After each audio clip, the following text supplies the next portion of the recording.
الحمد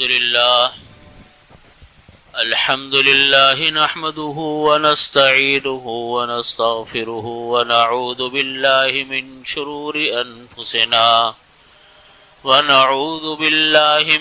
شرور أنفسنا ومن سيئات أعمالنا من يهده الله فلا مضل له ومن يضلله فلا هادي له وأشهد أن لا إله إلا الله وحده لا شريك له وأشهد أن سيدنا وسندنا ومولانا محمدا عبده ورسوله وقال الله تعالى في القرآن المجيد وفرقان الحميد والفجر وليال عشر والشفع والوتر والليل إذا يسر هل في ذلك قسم لذي حجر۔ بزرگان محترم، برادران عزیز، عشرہ ذی الحجہ شروع ہونے والا ہے اور آج ابھی امید ہے کہ ذی الحجہ کا چاند نظر آ جائے گا۔ یہ عشرہ بہت عبادتوں کا، بڑی فضیلتوں کا عشرہ ہے۔ ذی الحجہ کے مہینے کا نام بھی ذی الحجہ اس لیے بولتے ہیں کہ یہ حج والا، ذی الحجہ مانے حج والا، ذو کے معنی آتے ہیں والا اور حجہ کے معنی حج، تو حج والا مہینہ۔ یہ مہینہ بہت برکتوں والا، بڑی ہی عبادتوں والا مہینہ ہے۔ مہینے سے مراد ہے صرف یہ 10 دن، یکم ذی الحجہ سے لے کر 13 ذی الحجہ تک، جس میں تکبیر تشریق چلتی ہے۔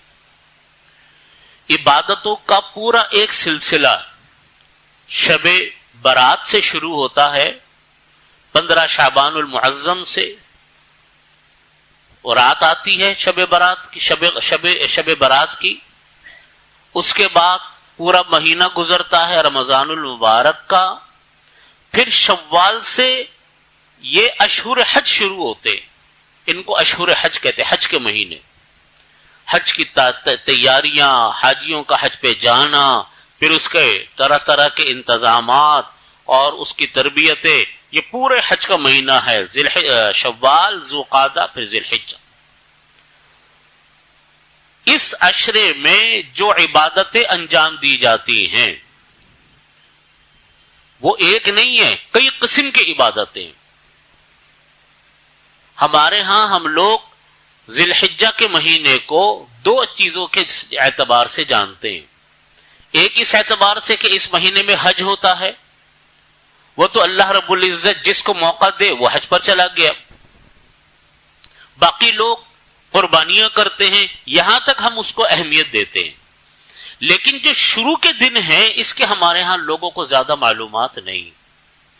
اس مہینے کی جو عبادتیں ہیں وہ ہے یکم ذی الحجہ سے لے کر 9 ذی الحجہ کو تک روزے رکھنا، یعنی 9 ذی الحجہ بھی شامل ہے، 9 ذی الحجہ بھی شامل، تو 9 دن کے روزے رکھنا، راتوں کو جاگ کر عبادت کرنا،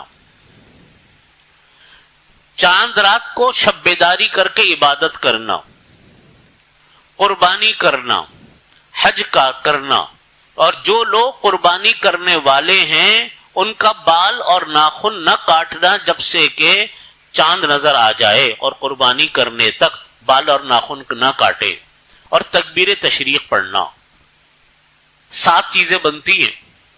پہلی چیز دن کو روزے رکھنا، رات کو عبادت کرنا، نمبر 3 تکبیر تشریق پڑھنا، نمبر 4 جس دن صبح کو عید ہے رات کو عبادت کرنا، جتنی ہو سکے گناہ میں ملوث نہ ہو، فرائض فجر اور عشاء کی نماز کے بعد یہ درمیان جو بھی عبادت ہو کر لے۔ عید کی نماز کرنا، قربانی کرنا، حج کرنا، یہ ان دنوں کی خاص عبادتیں۔ میں ایک ایک بات عرض کرتا چلتا ہوں۔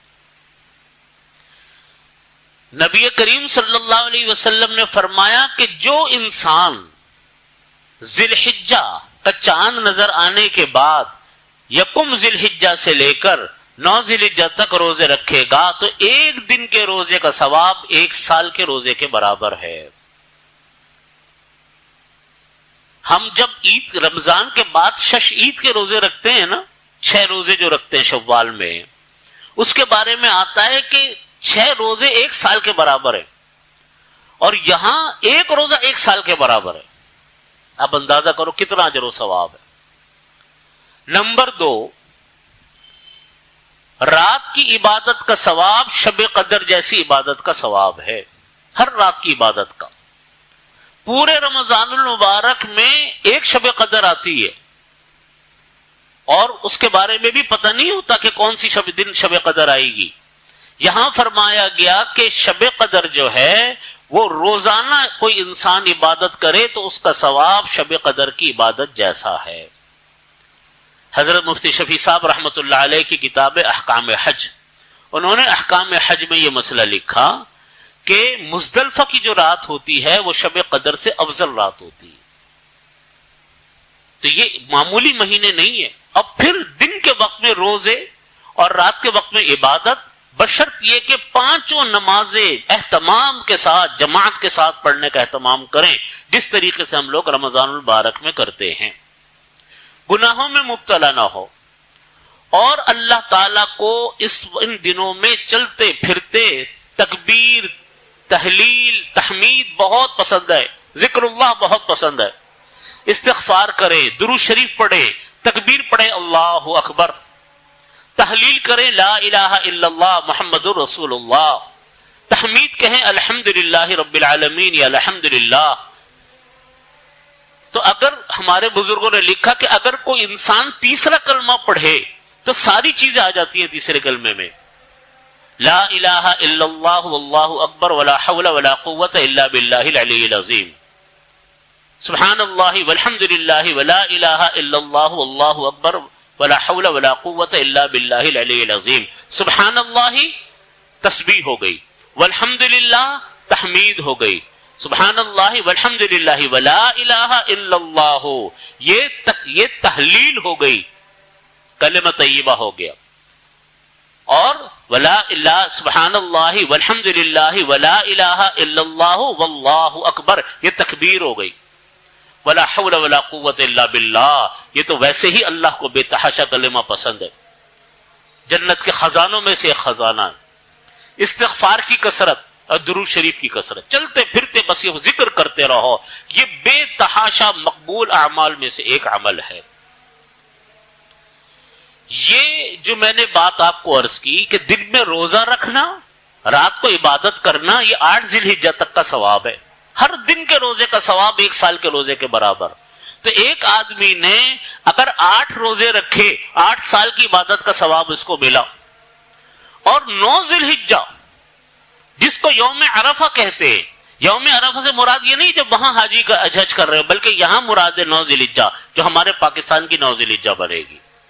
اس کے بارے میں نبی کریم صلی اللہ علیہ وسلم نے فرمایا کہ صوم یوم عرفہ احتسب علی اللہ ان یکفر السنۃ التي قبلہ والسنۃ التي بعدہ، کہ میں گمان کرتا ہوں یوم عرفہ کے روزے کے بارے میں، 9 ذی الحجہ کے روزے کے بارے میں اللہ سے گمان کرتا ہوں کہ اللہ تعالیٰ اس کو 2 سال کے گناہوں کا کفارہ بنائیں گے، 1 سال ماضی کا، 1 سال آئندہ کا، ماضی بھی محفوظ، حال بھی محفوظ، مستقبل بھی محفوظ۔ صوم یوم عرفہ علی اللہ ان یکفر السنۃ التي قبلہ۔ اور ترغیب و ترہیب کی ایک روایت میں آتا ہے کہ نبی کریم صلی اللہ علیہ وسلم نے فرمایا کہ صوم یوم عرفہ، عرفے کا روزہ، یہ 1000 روزوں کے برابر اس کا ثواب ملتا ہے۔ تو یہ حال ہے، اتنا ثواب اللہ تعالیٰ نے عطا فرمایا اس کا۔ اس لیے یہ ایام بہت عبادتوں کے ایام ہے۔ نبی کریم صلی اللہ علیہ وسلم نے فرمایا کہ اللہ تعالیٰ کو جتنی محبوب عبادت ان دنوں کی پسند ہے، کسی اور دن کی پسند نہیں ہے۔ اب لوگ کہیں گے جی رمضان کی عبادت بھی تو تھی، دیکھو رمضان فرض ہے، رمضان کے روزے فرض ہے، یقیناً وہ تو روزے فرض ہیں، لیکن نفلی عبادتوں میں جتنی عبادت اللہ کو ان دنوں کی پسندیدہ ہے، کسی دن اور دن کی پسندیدہ عبادت نہیں ہے۔ یہ ساری بات ہو رہی ہے قربانی سے پہلے پہلے کی، ابھی قربانی نہیں آئی، یہ ساری نفلی عبادتیں، کوئی نہیں رکھے گا کوئی گناہ نہیں ہے، لیکن کرے گا تو بے تحاشا اجر و ثواب۔ دیکھو یہ جو دن آتے ہیں نا، ان دنوں کی بڑی قدر کرنی چاہیے۔ میں اس کو ایک مثال سے سمجھاتا ہوں آپ کو۔ یوں تو انسان جو کام کرتا ہے وہ تو کام کرتا ہی رہتا ہے، جیسے ایک آدمی کی دکان ہے، روزانہ کی سیل ہو رہی ہے، یا ایک انسان کا اپنا کوئی کاروبار ہے، روزانہ کا جو کام چلتا ہے وہ چل رہا ہے، لیکن اچانک کوئی ایک سیزن آ جاتا ہے، ہر کاروبار کا ایک سیزن آتا ہے نا، آدمی اس سیزن کو نہیں چھوڑتا، وہ کہتے ہیں کہ اس کے اندر اگر میرا صحیح سیزن گزر گیا میں تو کئی سالوں کا حساب کتاب برابر کر لوں گا اس کے اندر، وہ سیزن نہیں چھوڑتا۔ یا اس کی مثال لیں کہ کوئی ملازم ہے، وہ ملازم کی ہر مہینے کی تنخواہ چل رہی ہے، لیکن اس کو معلوم ہے کہ میں اگر ان دنوں میں، خاص دنوں میں کام کروں گا تو مجھ کو 2-3 بونس مل جائیں گے، 2-3 مہینے کی تنخواہیں مل جائیں گی، تو کبھی ان دنوں کو چھوڑے گا نہیں، کیونکہ اس کا بینک بیلنس ایک دم ڈبل تبل ہو جائے گا۔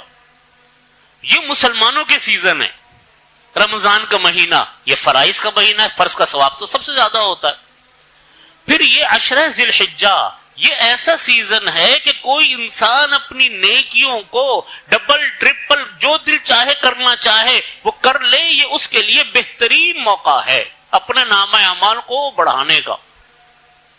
چھوٹا سا کام روزہ رکھنا، ٹھیک ہے روزہ گرمی کے دن ہیں، لیکن روزہ رکھنے والے روزے دار جانتے ہیں کہ جب انسان روزے کی نیت کرتا ہے اللہ تعالیٰ ایسے مزے سے اس کا روزہ پورا کرتے ہیں کہ اس انسان کو کوئی پریشانی نہیں ہوتی۔ بھوک پیاس تو لگی جاتی ہے، کوئی بات نہیں، تھوڑی سی برداشت کر لے گا، لیکن جو اجر و ثواب اس کو ملا وہ عظیم الشان ہے۔ اسی طرح راتوں کو عبادت، دیکھو آپ کے ذہن میں یہ بات آئے گی کہ جی رات کو عبادت کریں گے تو دن کو کام کیسے کریں گے؟ میں آپ کو اس کا آسان طریقہ بتاتا ہوں۔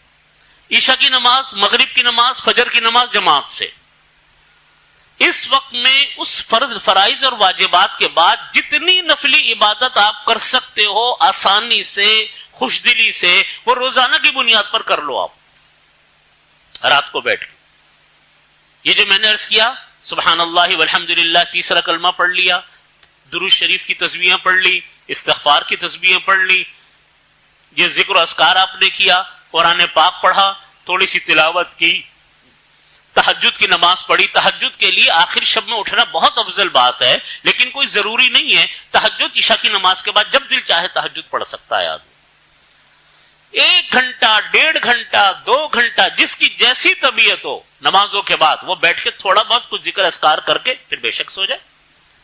پھر تہجد میں اگر روزہ رکھنا ہے تو روزہ رکھ لے، تھوڑی سی محنت کریں گے، اللہ بے تحاشا اجر و ثواب عطا فرمانے والے ہیں۔ یہ ہمارے سیزن کا مہینہ ہے، جس کو اللہ توفیق عطا فرمائے اپنے سیزن کو بڑھانے کی، اس سے نفع اٹھانے کی، یہ تو ہمارا اپنا فائدے کی چیز ہے۔ جب عید کا چاند نظر آ جائے، ذی الحجہ کا چاند نظر آ جائے، جس انسان کے اوپر قربانی ہے وہ ناخن نہ کاٹے، بال نہ کاٹے، ابھی آج موقع ہے، آج اپنے خطبت بنا لے، جس کو بال کٹوانے وہ کٹوا لے، قربانی تک پھر نہ کرے، یہ مستحب ہے۔ بعض لوگوں نے واجب بھی کہا، لیکن مستحب کا قول زیادہ ہے، ہمیں مستحب ہے، کوئی کاٹ لے گا کوئی گناہ نہیں ہوگا، لیکن ثواب بہت ہے اس کام کے کرنے کا۔ تو 9 ذی الحجہ کا روزہ بہت اہتمام کے ساتھ رکھیں، بقی ایام کے روزے کی ابھی ارادہ کریں گے تو سارے روزے آپ کے ہو جائیں گے۔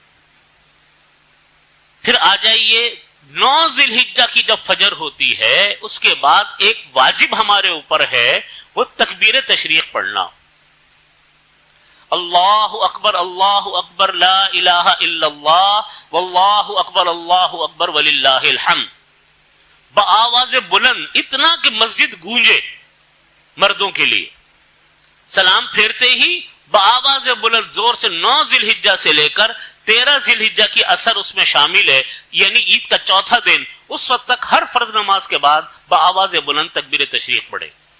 کوئی نمازیں چھوٹ گئی تو اپنا سلام پھیرنے کے بعد پڑھ لے، کسی کو بھول گیا تو جب یاد آ جائے اس وقت پڑھ لے. خواتین اپنے گھروں میں یہ تسبیحات پڑھے، ہلکی آواز کے ساتھ، ان کو زور سے نہیں پڑھنا. یہ حکم ہے. تکبیر تشریق کے بعد شب لیلت، کس کو ہم کہتے ہیں کہ لیلت الجائزہ یا چاند رات کہہ لیں کہ صبح کو عید ہے، اس میں بھی نفلی عبادت ہے، جتنی ہو سکے کرے، جس کا طریقہ میں نے عرض کیا، جتنی عبادت ہو کرے.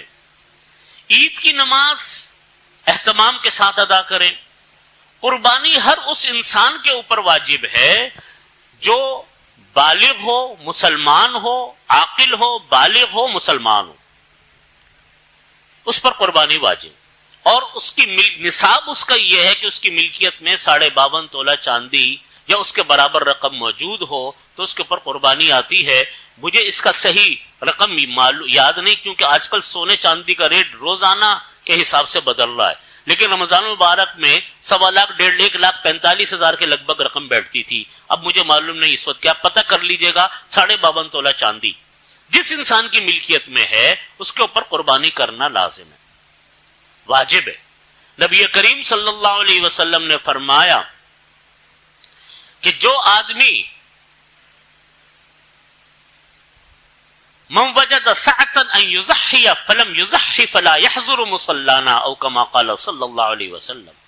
من وجد سعتا، جو انسان گنجائش پائے قربانی کرنے کی، یعنی اس کے اوپر قربانی واجب ہو، فلم یضحی، پھر بھی وہ قربانی نہ کرے، فلا یحضر مصلانا، ہماری عیدگاہ میں نماز پڑھنے مت آئے.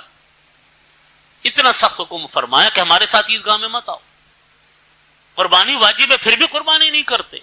صحابہ کرام نے پوچھا کہ یا رسول اللہ ما هذه الاضاحی، یا رسول اللہ یہ قربانی کیا چیز ہے؟ تو نبی کریم صلی اللہ علیہ وسلم نے فرمایا کہ سنت ابیکم ابراہیم، تمہارے والد حضرت ابراہیم علیہ الصلوۃ والسلام کی سنت ہے. صحابہ کرام نے پوچھا یا رسول اللہ فما لنا فیہا یا رسول اللہ، کہا کسی صحابی نے سوال کیا ہمیں کیا ملے گا قربانی کرنے میں یا رسول اللہ؟ آپ نے فرمایا لکل شعرۃ حسنہ، ہر بال کے بدلے میں اللہ ایک نیکی عطا فرمائیں گے. پھر صحابی نے پوچھا یا رسول فما الصوف یا رسول اللہ، یا رسول اللہ جو جانور کے اوپر اون ہوتی ہے جیسے بھیڑ دمبے ہیں، ان کا کیا حکم ہے؟ ان کا کہنے کا مطلب یہ تھا کہ وہ تو بہت ہوتے ہیں تو اس کا ثواب بھی ہمیں اتنا ہی ملے گا. کہا کہ فما الصوف یا رسول اللہ، اون والے جانور کا کیا حکم ہے یا رسول اللہ؟ آپ نے فرمایا کہ اس کے اندر بھی ہر بال کے بدلے میں اللہ ایک نیکی عطا فرماتے. حدیث شریف میں فرمایا نبی کریم صلی اللہ علیہ وسلم نے قربانی کے جانور کا خون زمین پر نہیں گرتا کہ وہ اپنے اللہ کی بارگاہ میں پہنچ چکا ہوتا ہے، اپنے خون کے ساتھ، اپنی کھال کے ساتھ، اپنے گوشت کے ساتھ، اپنے کھروں کے ساتھ اللہ کی بارگاہ میں پہنچ چکا ہوتا. یہ معمولی عبادت نہیں ہے، اللہ کی پسندیدہ ترین عبادتوں میں سے ایک عبادت ہے. بس جو اللہ کو پسند ہو. اب لوگ کہتے ہیں اس کی لاجک بتائے، ہم اور اب کون ہوتے ہیں اللہ سے لاجک پوچھنے والے؟ ہمیں کیا حق ہے اللہ سے لاجک پوچھنے کا؟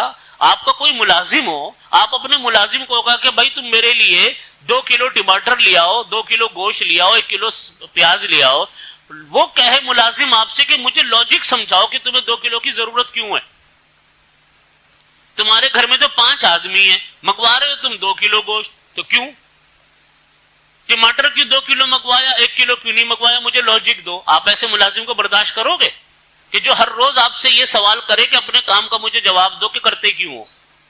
میرے بھائی وہ ملازم ہے، آپ اس کے رب نہیں ہو، اس ملازم کو آپ پالنے والے نہیں ہو.